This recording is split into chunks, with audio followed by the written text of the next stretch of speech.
In this video, I will show you how to set time limit for apps on iPhone. So let's get started. First, open Settings app on your iPhone.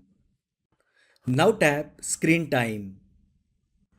Under Limit Usage section, tap App Limits. Next, tap Add Limit. You might need to enter passcode to proceed. Here you will get certain categories. Just tap on any category and all the apps that comes under the selected category will be displayed. Now you can select one or more apps and tap Next. Now set time limit. You can even customize days. Once done, tap Add at the top and a time limit will be applied to the selected apps. So that is how you can set time limit for apps on iPhone.